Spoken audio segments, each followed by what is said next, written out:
icons. A second set of talks on Iran's nuclear program will take place in a couple of weeks. But Israel is warning the international community not to back down from sanctions against Tehran.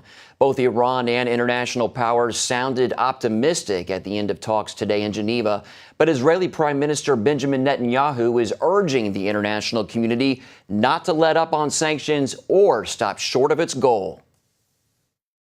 I think there's a great opportunity to apply continuous pressure and even greater pressure to have Iran dismantle its nuclear weapons capability. I think it would be a grave mistake to ease the sanctions of Iran without getting the full dismantling of Iran's nuclear capability.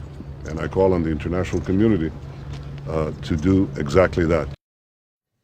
Israel says Iran has breached the UN Security Council resolutions and Israel's conditions for accepting a diplomatic agreement on their nuclear program.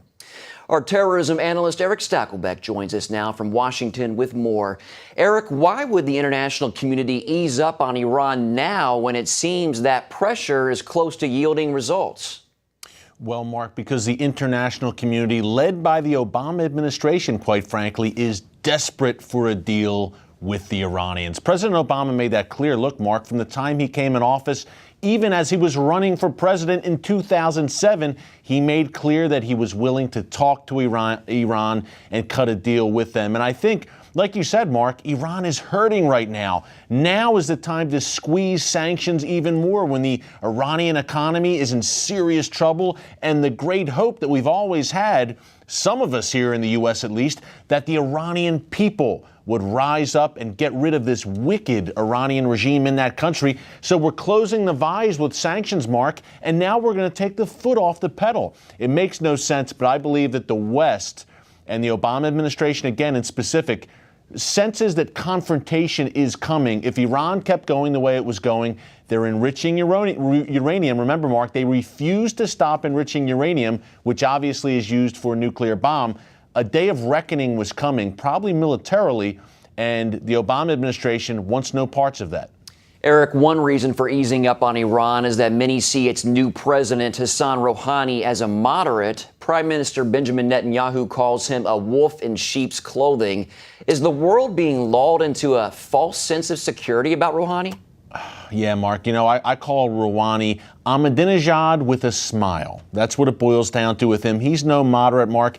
He is a willing, high-ranking member of this regime, really since the Iranian Revolution in 1979, when the Ayatollah Khomeini came to power. Rouhani was a close associate of the Ayatollah. This is a guy who refuses to say that the Holocaust happened. So he's the same old, same old. He's a puppet of the Iranian regime, a puppet of the supreme leader there, and he's putting on the smiling face, Mark, for the world and for the cameras. And unfortunately, our mainstream media and Western governments are falling for it hook, line, and sinker because, Mark, I believe, honestly, they want this Iranian threat to just go away. And it's almost like they're allowing themselves to willfully be deceived by Rouhani, who at the end of the day is not the ultimate decision maker in Iran. The supreme leader is, and everyone knows that. And the supreme leader is a very, very radical guy, to say the least. Well, quickly, Eric, will Israel go it alone if necessary to stop Iran? I believe so, Mark. Prime Minister Netanyahu has said that repeatedly in recent weeks. From my conversations with Israeli officials on and off the record, I believe Israel will end up striking Iran's nuclear weapons facilities.